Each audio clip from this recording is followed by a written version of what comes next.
अभी कुंभ लगेगा, अरबों खरबों रुपए सरकार नष्ट कर देगी, कोई लाभ एक पैसे का नहीं, ना कोई यहाँ संदेश देने वाला और न कोई हित करने वाला, न हित जानने वाला है।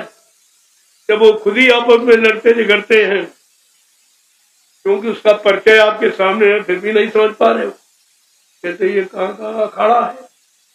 अखाड़ा का मतलब दो पहलवान जहाँ लड़ते उसे अखाड़ा कहते। ये अखाड़ा है? ये धार्मिक नदी किनारे अखाड़ा, और धर्म के नाम पर अखाड़ा, और कुंभ के नाम पर अखाड़ा, ये क्या है? अरे ये अज्ञानियों का जमघट है। इसमें कोई ज्ञान, कोई संत महापुरुष होता तो इस झंझट झगड़े को खत्म कर देता और इस व्यवस्था को लागू करके लोगों को आध्यात्मिक लाभ दे देता। और झगड़ा किस बात का? कहते हम पहले नहाएंगे, हम पहले नहाएंगे। इसमें पानी का झगड़ा, पत्थर का झगड़ा, कागज का झगड़ा, चंदे का झगड़ा, रोटी का झगड़ा, यही वहां है। ये इतना बड़ा कुंभ लगा हुआ है, कोई झगड़ा नहीं, कोई किसी से कुछ लिया नहीं गया, कोई सरकार से या मतलब भारत की जनता से कोई एक नया पैसा नहीं मांगा गया। ये मेरा काम नहीं है और मैंने इतना बड़ा जमघट जंगल में लगा के दिखा दिया। अरे आज नहीं तो कल तुमको ये मानना पड़ेगा, ये समझना पड़ेगा, ये काम हिंदुस्तान के विश्व में कोई नहीं कर सकता जो यहाँ पर हो रहा, और ना कोई गिन सकता। देखिए कितने भंडारे, कितने लोग आ गए, कोई गिनती करना है? और किस तरीके से मस्त रहे, कोई सर्दी नहीं है, कोई किसी तरह की परेशानी नहीं समझ रहे। ये हैं दीवाने, ये भगवान प्रभु नाम के दीवाने हैं। इनमें ऐसी दीवानगी है कि किसी को कुछ नहीं, इनके आगे कुछ नहीं। ये भी तो एक कुंभ है, एक वहां लगेगा। राष्ट्रीय संपत्ति का दुरुपयोग, तमाम राष्ट्रीय बसें निःशुल्क और तमाम ट्रेनें निःशुल्क, ये क्या है? जो राष्ट्रीय संपत्ति का दुरुपयोग करता है या कर रहा, वो राष्ट्रभक्त कभी नहीं हो सकता, तो कभी राष्ट्रभक्त नहीं हो। और सब यही कर रहे हो, क्या देखो ना, और इतनी व्यवस्थाएं, इतना इंतजाम, और यहाँ कोई इंतजाम नहीं, कोई सब पन्नी की झोपड़ी बनाए रह रहे हैं आराम से। एक नए पैसे का दुरुपयोग नहीं है यहाँ, राष्ट्रीय संपत्ति का कोई दुरुपयोग नहीं, और सबके हित का और सबके भले का और सबकी आत्मा के कल्याण का संदेश जो हिंदुस्तान में विश्व में कहीं नहीं हो रहा, कहीं नहीं। ये भी तो सामने हो रहा, देखिए इस बात, और अभी वो भी तुम्हारे सामने होगा, उसको देखना, फिर इसकी उसकी तुलना करना कि वहां अरबों खरबों रुपए बर्बाद हो जाएगा, राष्ट्रीय कोष पर यानी मतलब बोझा बन जाएगा, फिर वो महंगाई के रूप में, टैक्सों के रूप में यानी तुम्हारे पर टूट पड़ेगा, तो टूट।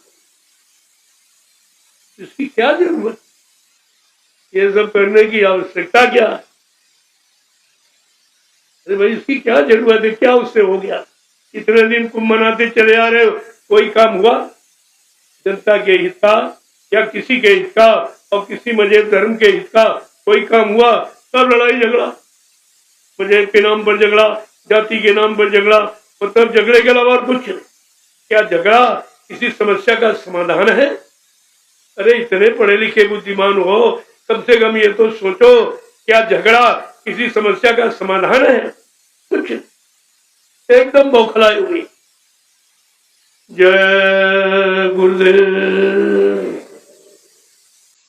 ये बताने, राजा को समझाने का काम हमेशा महात्मा करता। महात्मा का उत्तरदायित्व है कि अपने राजा को समझाए। यही महात्मा विदुर ने किया था कि अपने राजा को समझाने का प्रयास किया, लेकिन नहीं माना तो उन्होंने त्याग पत्र, मैं ऐसे अधर्मी राजा के राज में काम नहीं करूंगा। सबकी बुद्धि खराब हो गई है। बड़े बड़े महात्मा जो इच्छा मृत्यु का वरदान पाए, उनकी बुद्धि खराब हो गई, वो भी धर्म को नहीं समझ पा रहे। लिहाजा महात्मा विदुर ने इस्तीफा दिया और किसी ने नहीं दिया, सब मारे गए। जिसने नहीं दिया सब मारे गए। कहने का मतलब है, चाहे पुराने इतिहासों से समझ लो, चाहे अपने वर्तमान की कार्य करतूत से समझ लो जो तुम कर रहे हो, तुम जो बनते हो कोई जानता नहीं, तुम नहीं जानते हो और महात्मा तुमको जानते हैं, तुमको सब जानते हैं और इसीलिए तुम्हारे बचने की बात करते हैं।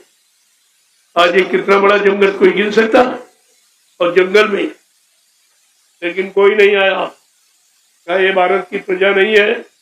क्या राजा का कर्तव्य नहीं अपनी प्रजा को जंगल में देखना चाहिए? ऐसे ठंडी के मौसम में इनको भोजन मिला कि नहीं मिला, पानी मिला कि नहीं, इनके पास ओढ़ने का बिस्तर बिछौना है कि नहीं है, क्या इनकी व्यवस्था है, ये राजा का फर्ज नहीं है? लेकिन ये जो तुम गला भर रहे हो ये तुम्हारे लिए अच्छा नहीं होगा।